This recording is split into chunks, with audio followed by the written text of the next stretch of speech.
And Happy New Year, happy 2017, and welcome to Hannity. Tonight we have a short opening monologue. Now, Democrats, they continue to make the claim that the Russian government is directly tied to the 2016 election hacking. And with weeks to go before he leaves office, well, President Obama announced sanctions against Russia, and also the FBI and the Department of Homeland Security. They released a coinciding report supposedly containing evidence that the Russian government coordinated all these cyber attacks. But that report gives very few details and a massive, big disclaimer. Now, Democrats are also pointing a finger at the group WikiLeaks, claiming that Russian hackers provided them with thousands of emails from the DNC and from Hillary Clinton's campaign chairman, John Podesta. Now, these emails contained explosive details exposing corruption, media collusion with the Clinton campaign, and downright dirty politics all the way around. So in light of all these new developments, well, I decided to go straight to the source over this ongoing controversy. So yesterday, I traveled to London to sit down with WikiLeaks founder Julian Assange in an attempt to set the record straight. Now, he rarely does these exclusive long-form interviews, given the nature of his current situation. Now, for 4.5 years, he has been confined at the Ecuadorian embassy, where he's not seen the light of day in all that time. So Assange, of course, he founded the group WikiLeaks. That was back in 2006. And in the years following, he made international headlines after releasing hundreds of thousands of classified U.S. government documents. And in 2010, he was detained in England after Swedish officials issued an arrest warrant over allegations that he may have sexually assaulted 2 women. That is a charge which he will respond to later in this program tonight in this interview. Now, in 2012, he was granted asylum in the Ecuadorian embassy in the city of London. Now, he has been living there ever since in very, very confined, tiny quarters. So in this wide-ranging interview, which we will show for the entire hour tonight, Assange told me what drives him to expose government and media corruption. Take a look. Let me start with the American elections. And from your perspective, how big a role do you feel WikiLeaks had in the outcome of the election? You didn't think Donald Trump was going to win. I didn't think Donald Trump would win. I thought the establishment, for want of a better word, would see Hillary Clinton losing, and then would pile in more money and more energy, and various TV networks are on her side, and make sure that she won. I think that analysis was still correct, but it missed something fundamental, which is that the amount of investment to the Hillary Clinton campaign was in proportion to the degree that the establishment thought that she would lose. And she was aggressively projecting that she would be the inevitable winner, and was above 5-10 points in the opinion polling. So she only got $1.5 billion directed into her campaign. If they thought she was going to lose, maybe she would have gotten $5 billion. We'd see a different result. It's very interesting post-election, and it didn't even really happen immediately, but the narrative has begun that, in fact, the U.S. government is accusing WikiLeaks of having received materials from Russia and Russia's cyber criminals with the political agenda of influencing the election. And obviously they're talking not just about the John Podesta emails, the DNC emails, but in other ways. I've asked you before, I'll ask you again today. Did Russia give you this information, or anybody associated with Russia? Our source is not a state party. So the answer for our interactions is no. But if we look at the most recent statement by the US government, which is on the 29th of December, okay, we had 5 different branches of government, Treasury, DHS, FBI, White House, presenting their accusations to underpin Obama's throwing out 35 Russian diplomats. What was missing from all of those statements? The word WikiLeaks. It's very strange. Now, my interpretation is that there's either, not surprisingly, a problem they feel with the evidence as far as WikiLeaks is concerned. Well, James Clapper said, we don't know how WikiLeaks got this information, we don't know when WikiLeaks got this information. But let's imagine that they are saying, okay, the problem here is that WikiLeaks published information.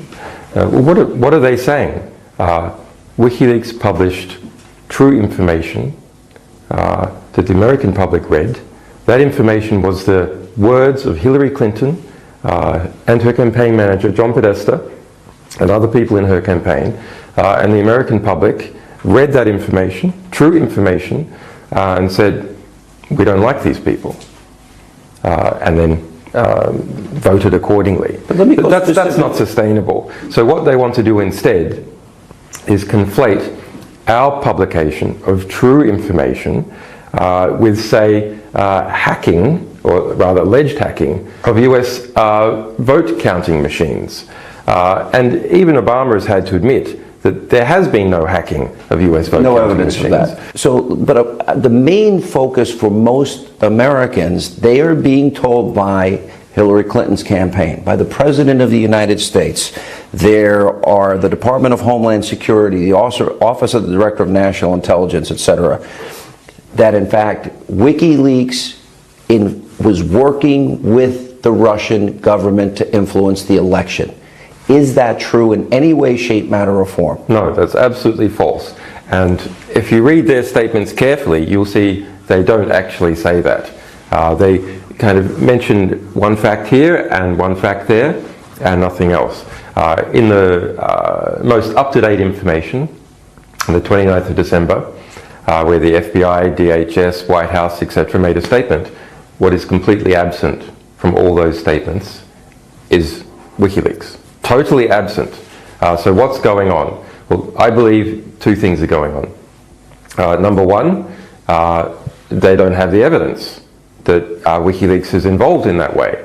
Now, why am I confident about that? Well, because there is one person in the world, and I think it's actually only one, who knows exactly what is going on with our publications, and that's me. Can you say to the American people, unequivocally, that you did not get this information about the DNC, John Podesta's emails? Can you tell the American people 1,000% you did not get it from Russia or Yes. anybody associated with Russia? We can say, we have said repeatedly over the last 2 months that our source is not the Russian government and it is not a state party. There was one report in the Daily Mail that suggested somebody that you are friendly with actually was handed the documents at American University in a wooded area by a disgruntled Democrat who felt betrayed because the revelations showed that Bernie Sanders had been betrayed and they didn't like the corruption of the Clinton Foundation. Can you confirm or deny that? Is that story true? Well, that statement came from Craig Murray. He friend of yours? Friend of mine. He's been here several times. But WikiLeaks is a source protection organization. We are famous for never having exposed one of our sources over 10 years. That's why sources trust us and they come to us. So I can't comment on other people's statements about our sources, except to say what we have said, which is that our sources are not a state party. Can I ask you this? Have you ever talked to Vladimir Putin? No. Have you ever talked to any of his surrogates? No. Have you ever talked to Donald Trump? No. Any of his surrogates? No. Not one? No. There was some report that you might have talked to somebody who was not associated with the campaign, Roger Stone. No, that's false. I think where this Roger Stone claim is coming from is there's a radio guy on WBAI, which is a mutual friend, who wanted to come and see me to see if I would set up a radio show on WBAI, but he didn't. He did come to London, but he didn't meet with me. So if the U.S. government is accusing WikiLeaks of having received these materials from Russia, and you say it's false, it did not come from Russia, and the President of the United States is advancing the narrative, is the President of the United States lying to the American people? Well, he's acting like a lawyer. If you look at most of his statements, he doesn't say that. He doesn't say WikiLeaks obtained its information from Russia, worked with Russia. He's saying Russia's trying to influence the U.S. elections. Yes. So and you also note that he doesn't say from statements that I've read, he doesn't say that Russia was trying to influence the election for Donald Trump. Obama doesn't say that. So you have to be very careful about the lawyerly language that is used to try and conflate different things together. The question is WikiLeaks publications. Okay, true information that the American people took up and they acted accordingly. Was it influential? Did it have a lot of influence? Statistically, yes, it's was the #1 topic on Facebook throughout October. It's the #1 topic on Twitter, political topic, also throughout October. Did it change the outcome? Who knows? It's absolutely impossible to tell. If it did, the accusation is that the true statements of Hillary Clinton and her campaign manager, John Podesta, and the DNC head, Debbie Wasserman-Schultz, their true statements is what changed the election. How do you view yourself? Are you a journalist? Do you view this as reporting? That, for example, it's interesting because at one point in the campaign, the New York Times got a hold of Donald Trump's taxes, which, by the way, they obtained illegally, and they published the information. Is there any difference between, you are not going to reveal your source, but nobody has said what you released is not true. They went forward with the story on his taxes. Is there any difference? There is a difference, which is our material is better presented, less intermediation. The public responded to it more than the New York Times. But the editor of the New York Times, he has come out and said that he would do the same thing as WikiLeaks. If they had obtained that information, they would publish it. Now, unfortunately, I don't believe that is true. I believe they would selectively maybe publish just a bit here and a bit there. They would not have done what we did, which is present the American public everything that we knew. Can you just imagine that if WikiLeaks had information about Debbie Wasserman-Schultz helping to rig the primary with Bernie Sanders, and we withheld that information until after the election? That would be an absolutely unconscionable act for a media organization to engage in. Unfortunately, those sorts of acts do happen, but not with this organization.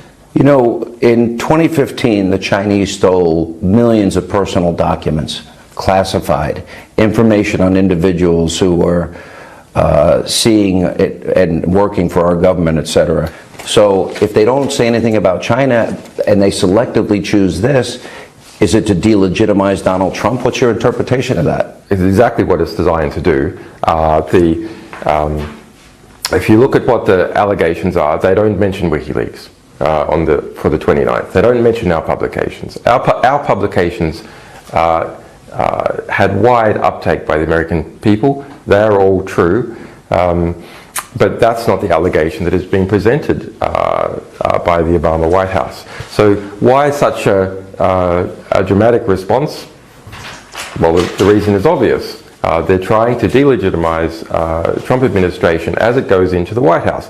They are trying to say that President-elect Trump is not a legitimate legitimately elected president. Not a legitimately elected. If your information... you watch, they will seize on this and harp on it for the next 4 years. I think that's a mistake. I think that's a mistake not just in fact, that's a mistake for the US Democratic Party. I think it's a stupid maneuver.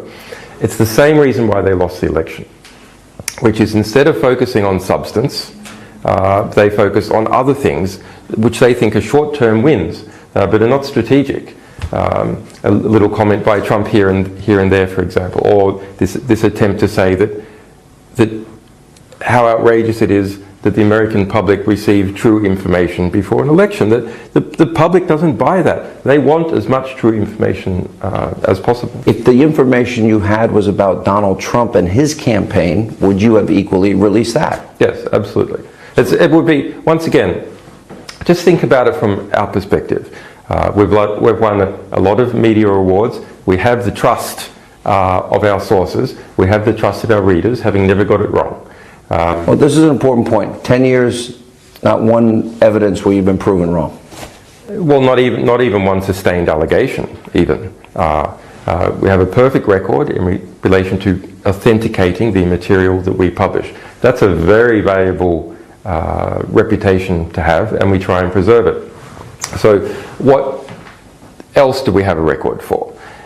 There's no sources coming out through other journalists, say for example, they can still keep their anonymity. There's no sources coming out and saying, we gave WikiLeaks all this information about Donald Trump or President Xi or Vladimir Putin, and you know what? They didn't publish it. I know you. No one has come out and said that. If they did, that would hurt our reputation for trust for our sources. I know you want to protect your sources, and when you first told me on my radio show that it was not Russia, you said so reluctantly. Can I ask, take it one step further? Can you say that the source was within the United States? I don't want to constrain whether it was someone inside the United States, in the DNC, in the service providers that provide for the DNC, or outside, etc. I think we have already pushed it quite a lot. More than you would like. More than we would like, by saying it's not a state party. That was necessary to do because there was a serious attempt to distract from the content of our publications with this Russian narrative. Now, our sources are interested in two things. They're interested in protecting their identity, but also not going through all that effort and risk to themselves only to have the publication undermined. Then what do you make of the President of the United States, and Donald Trump may, in the next 24 to 48 hours, contradict with whatever information he's teasing that he does have, but he made a decision to expel 35 Russian diplomats in 2 sites, imposed 12 sanctions against the Russian government, and the Russian President Putin responded by inviting children to a Christmas party and said he will wait to deal with the new president. Why would the president, you're saying that Russia did not give you this information. He is very closely suggesting that, in fact, they did. And he's wrong. So my question is, does he know he's wrong? From your perspective, he has to know. He's playing games. He's playing games. He's playing games. He's dishonest. Fair? Is he lying to the American people? He's acting like a lawyer instead of being honest. So he's playing games by trying to suggest that Russia, quote, hacked the election, unquote. Pretending that what's going on here is Russia hacking voting machines, for which there is no evidence, then suggesting without saying that our information was part of a plot to get Donald Trump elected. Once again, from our side, which we understand there's no evidence, but even James Clapper and so on coming out and saying we don't know how WikiLeaks, we don't know when or how WikiLeaks got this information. So it's a construction to try and erect the topic that Donald Trump is illegitimately elected. More of my exclusive sit-down interview with WikiLeaks founder Julian Assange up next. I'll ask him about the FBI and the DHS report on election hacking. That and more straight ahead tonight on Hannity. Live from America's News headquarters, I'm Jackie Ibanez. People across the South will be busy for the next few days picking up debris from a series of killer storms. At least 6 deaths are reported so far. The hardest hit regions are in Georgia, Alabama, and Florida. Officials there tell us the violent storms, accompanied by tornado-like winds and rain, were about a mile wide. As many as 1,000 homes are damaged. Toppled trees have triggered massive power outages, and there's widespread flooding tonight. And the search continues for the gunman who killed 39 people at an Istanbul nightclub on New Year's. He is yet to be identified, but Turkish authorities have released a 44-second video clip of the suspect. You can see it right there. It shows him recording a selfie near one of Istanbul's landmarks. Police have also rounded up a number of other suspects who may know or help the gunman. The Islamic State is claiming responsibility. I'm Jackie Ibanez. Now, back to Hannity. And welcome back to Hannity. So during my exclusive sit-down interview with Julian Assange at the Ecuadorian Embassy in London, I asked him specifically about the FBI and DHS report on 2016 and the election hacking. Let's take a look. The FBI, Department of Homeland Security, this goes to the 29th of December this past year, released a joint report detailing how federal investigations and investigators linked the Russian government to the hacks of the Democratic Party organization. And they gave a 13-page memo. I'm sure you've read it. I have read it in detail. At this point, okay. Supposedly they give technical details regarding tools and some of the infrastructure of the Russian civilian and military intelligence, but they don't give any proof positive.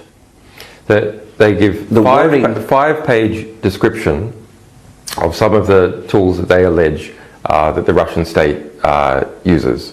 The rest is just fairly boring security recommendations. On the top, there is a disclaimer saying nothing. I was going to ask you about that. Guarantee that any of this information is accurate. Right. It's a guess. So if you, it's just you'll look in the. I used to be a computer security expert. That was my job. This is a bad report, and you look in the rest of the computer security community, you'll see dozens of other computer security experts in the United States, absolutely not affiliated with Russia. Isn't it contradicted though by our own Director of Intelligence, National Intelligence? James Clapper. That's James Clapper. There's nothing in that report that says that any information was given to us. Nothing. What they have is what they call indicators. So like a way to recognize if these tools, these alleged Russian tools, have been used on your system. Mm-hmm. Okay. So in response to that, some engineer at one of the US electricity companies found this signature on one of their laptops. Okay. So then this was analyzed by a wide range of US computer security experts. I've read those reports in detail. And it's discovered this is a commercially available tool produced by Ukraine. So it's straight out of the bat, we either have a deliberate attempt to mislead or thoroughly incompetent work. Straight out of the bat. So that story about the laptop at the power generation center, that was picked up by the Washington Post and the administration, pushed everywhere, that here's the Russians infiltrating the electricity grid, and it was completely bogus. That was bogus. But there's another side of this which is, I think, pretty fascinating, and that is that Hillary Rodham Clinton had a private server at a mom and pop shop in a bathroom closet that I would argue, and other lawyers would make arguments that it was illegal for her to have. From what we understand, the Podesta emails were hacked through a phishing scheme where it said, click on this, give us your information, and he did so. So we made it. Well, there's a number of hacks of the DNC and Podesta based on the publicly available information. This is not something coming from our sources. We published, as part of our policy of full disclosure, not interfering with the material, we published the several Podesta emails, which shows Podesta responding to a phishing email. Now, how did they respond? Podesta gave out that his password was the word password. His own staff said, this email that you've received, this is totally legitimate. So this is something a 14-year-old kid could have hacked based on Podesta that way. In relation to computer security and Hillary Clinton's security, those Secretary of State emails, if you read closely FBI reports and the emails that we released related to Hillary Clinton, you'll see Aberdeen had access to them. A variety of technicians at this very small IT company had access to them. They were shipped through the post in a laptop. She had over a dozen different devices keyed in to have access to them, her iPad, etc. She made almost no attempt to keep them secure from states. Now, was she trying to keep them secure from the Republicans? Well, probably. But in terms of foreign states, almost no attempt. The reason we have these laws, though, are for transparency, and she wanted to avoid congressional oversight. Absolutely. Absolutely. That's absolutely my interpretation as well. Now, WikiLeaks has been a very strong proponent of the Freedom of Information Act. This is probably actually, if you think about it, probably against our interests as a publisher. But we believe that people have the right to know true information about what the government is doing. Now, the Freedom of Information Act has been subverted. We published Sarah Palin's emails. Why? Because she had, when she was governor of Alaska, she maintained an account that was being used, intentionally or not, to evade the Alaskan Freedom of Information Act. So we published them back in 2008. And coming up, WikiLeaks exposed how the mainstream media was colluding with the Clinton campaign during the 2016 election. I'll ask Julian Assange about that next. That and more tonight on Hannity. So, Mr. Harris, we have your fingerprint. And welcome back to Hannity. So during my exclusive interview with Julian Assange, we discussed how WikiLeaks exposed the rampant collusion between the mainstream media here in America and the Clinton campaign. Let's take a look. I said in my country, Julian, that journalism is dead. I said it in 2008 because I was investigating Barack Obama and his backgrounds and his associations and his career and his lack of knowledge and his radical belief system. And everybody in the media ignored a lot of it. So my question to you then is, now knowing what WikiLeaks revealed about the Podesta emails, on Clinton corruption, on pay to play, on Bernie Sanders being cheated, all of this is revealed. Not a lot of it was covered. So what does that say to the American people about media coverage in America? Dishonest? It's very dishonest.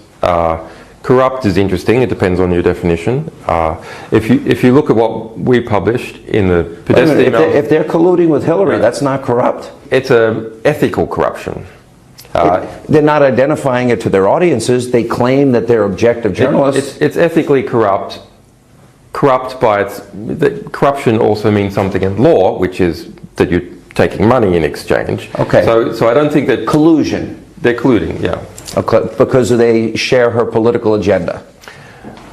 Well, why else would they collude? Or they hate Donald Trump? I think that's an optimistic interpretation, that they share the political agenda. Well, explain that. It's more like, you rub my back, I'll rub yours. I'll give you, I'll give you information. You'll come to my, I'll invite you to my child's christening or our next big party, or do you know what I mean? Or a state dinner. Yeah.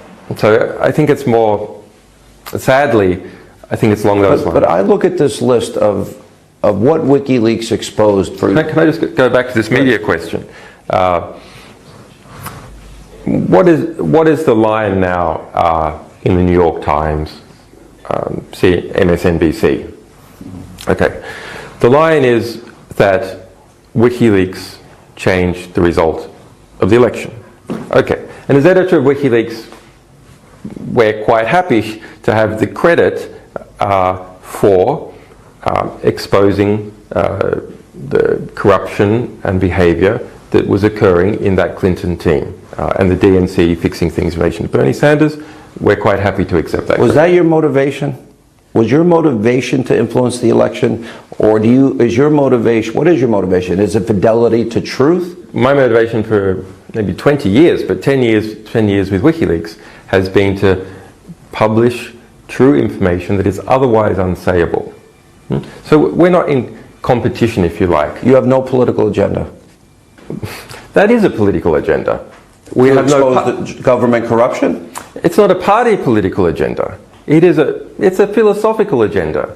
We believe that the best type of government comes from a government that is scrutinised by the people when they have true information about how government and major corporations, other power actors in society actually behave. Let me ask this. As a conservative, one of the things that shocked me about the revelations with WikiLeaks in this election cycle, it drove me crazy for years.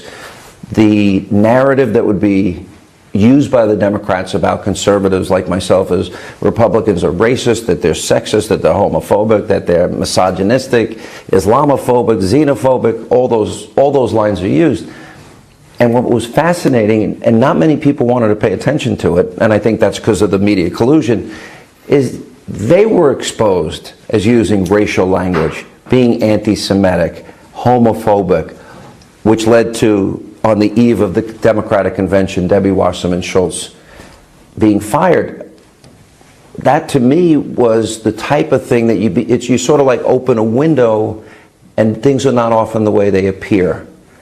Is this now a new reality going forward in terms of if the media is not going to do their job, there are going to be more WikiLeaks in the future? Well, I certainly hope so. And coming up, over the years, Julian Assange has released classified documents generating major controversy. We'll explore that and much more right here tonight on Hannity. And welcome back to Hannity. So in 2006, Julian Assange founded the group WikiLeaks, and in the years following, he created international controversy and outrage for releasing hundreds of thousands of classified U.S. government documents. Now, many, including myself at the time, had criticized him for doing this, and during our sit-down interview, I asked Assange where WikiLeaks draws the line. Take a look. And I've told you this before, when you first came on the scene in 2010, I was concerned you were waging war against the U.S. I have a comment that I made back in November of 2010, and I said, that other people might be, this classified information, releasing classified information, my concern, and classified documents could put American lives at risk. That was my concern. So this is what, in the meantime, what you released at that time, the standard operating procedures for Camp Delta, the U.S. Army detention camp at Gitmo. You released a classified video of a series of attacks in Baghdad by a U.S. helicopter that, by the way, killed 12 people and 2 journalists. You also released the Afghanistan war logs. You released the Iraqi war logs. You released U.S. diplomatic cables in November of 2010, the Guantanamo files. You released more U.S. diplomatic cables, released the Syria files leading up to this. Here's my question about this, because I've come to believe that you've done 2 things that have been extraordinarily helpful to the United States, and I think journalism in a way. One is you showed us that we do not have cybersecurity. You acknowledge that. And 2, I think in this election in particular, you exposed a level of corruption that I, for 30 years on the radio as a conservative, knew existed, and I was shocked at the level of corruption, duplicity, dishonesty, manipulation. So there's a lot of good here. Where's a line for you? In other words, if lives are in jeopardy, is that a line? Privacy for individuals, is that a line? If you were to be handed information about a private citizen, a Hollywood actor, let's look at the practice. As editor of WikiLeaks, I'm very proud of 3 things. Number 1, we've never got it wrong in terms of what we say a document is, it is. What you have printed, what you have revealed has never been been shown to be years. fake, and not even is there any outstanding allegation that it is. Okay. Number 2, we have never revealed one of our sources ever. So that's today you can reveal the source of the Podesta emails. That would make a lot of news. Yeah, and that would be the end of WikiLeaks. Exactly. So, but you did say it's not Russia. And you don't like to say that. We have in the past occasionally on particular issues where we think that, there's a distraction from the publications that's so severe that we have to kind of distance ourselves from it and prevent a vacuum, basically, being filled by any old rubbish. Okay, so that. Number 3, what are we proud of? We are proud that there's not a single instance of anyone coming to physical harm as a result of our publication. Let me ask you, have you made conscious decisions as the founder and editor to withhold information because you thought the release of such information would result in somebody's death? In other words, means, methods. Where we thought there was a significant risk. You're very conscious of that. Yeah. And that's an ethical standard for you. Yes, and so, but we're always transparent about it, okay? You'll say that you're not We say, we're withholding this piece of information for a limited time until such time as we think that there's not a significant risk that someone might face retribution. We're totally transparent about it. So unlike other media organizations, you just see huge redactions with no explanation as to why that information has been redacted or been withheld. And I can tell you that I know from practice, having dealt with more than 110 different media organizations in collaborative partnerships, that very often information is withheld for political reasons, and it is then passed off that it is being withheld in order to protect individuals. So redactions are deeply corrupting. And we are fighting to set a new standard. You're describing the New York Times. You're describing ABC, NBC, CBS, Politico. You're describing the mainstream media in America. And WikiLeaks has shown this. We had similar problems with The Guardian, Le Monde, El País. Now, there were also fine journalists who did good work. So it's not everyone. But there were critical cases where information that we shared in a partnership agreement under the basis that would only be redacted for human rights reasons, protecting someone's life, was redacted to protect oil companies working in Kazakhstan, or Yulia Tymoshenko, the former leader who's accused of all sorts of murders in Ukraine. So here's the basic problem with censorship. Once again, it creates an opaque system where people can't see what were the reasons for the censorship. In the justice system, we say there must be open justice for there to be justice. The judge, while trying, must themselves be tried before the public. Is it fair to say it doesn't happen when a media organization is engaged in just sweeping things under the rug? Is it fair to say that WikiLeaks is more interested in government corruption that's impacting the lives of people, not superfluous, scandalous lives of big stars? Yeah, well, we don't publish. We don't publish it. All right, let me ask this. We haven't actually been. I'm not sure we've ever been put in the position where we've had to make that determination, because that's not what you do. Those people goes to TMZ, for example. And coming up, Julian Assange has not stepped outside the Ecuadorian embassy in London since 2012. Up next, I'll ask him about the controversial details of his confinement and much more. Straight ahead. And welcome back to Hannity. So back in 2010, Swedish authorities, they issued an arrest warrant for Julian Assange based on 2 separate sexual assault allegations, which ultimately led to Assange seeking asylum at the Ecuadorian embassy in London. I asked Assange about these allegations and more. Take a look.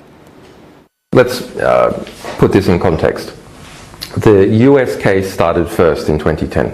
Okay. The situation where we are today. These were 2 Swedish women.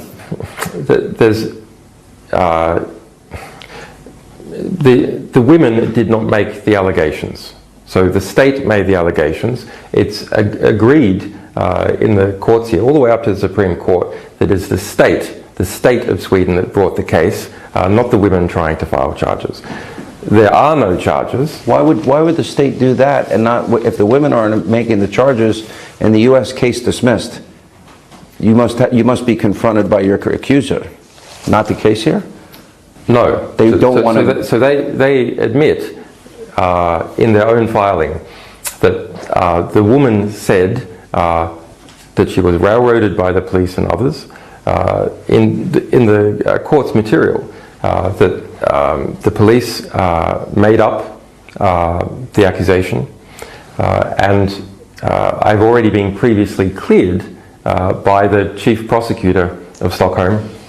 There are no charges, and twice this year the UN, reviewing the whole situation, has said that I'm illegally detained and I should be immediately released and compensated. Now, as far as the US is concerned, it's a very, very important topic. Okay, the case in the US continues. The Department of Justice continues the whole case. Even though they said they concluded they will not bring charges? They didn't. You see, this is the sneaky behavior of this administration.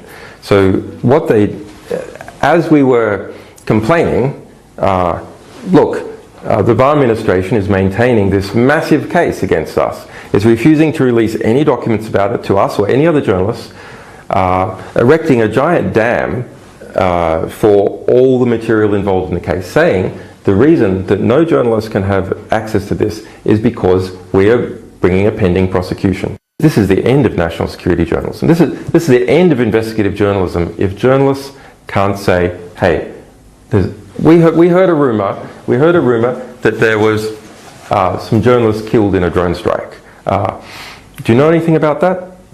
And maybe your source says, yeah, actually I heard about that as well. And then you go, can you prove it? But America, if you go back to Woodward and Bernstein, and you go back to Watergate, okay, they had a source. It was called Deep Throat. Big source. It wasn't revealed until the person died. Under the Obama administration, Deep Throat, that Woodward and Bernstein would have been prosecuted.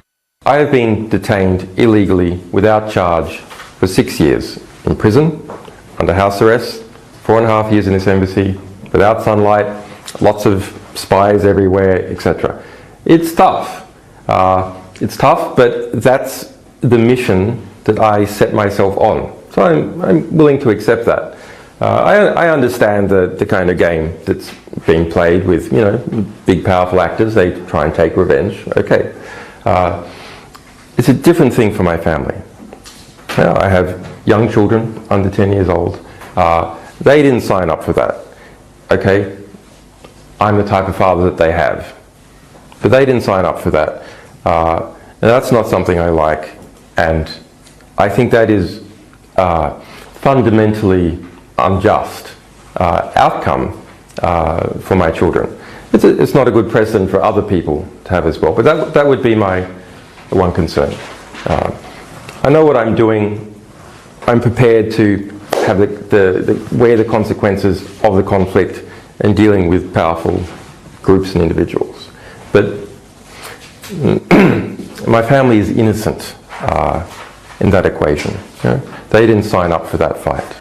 And coming up, we'll have more Hannity, and your help is needed right after this break.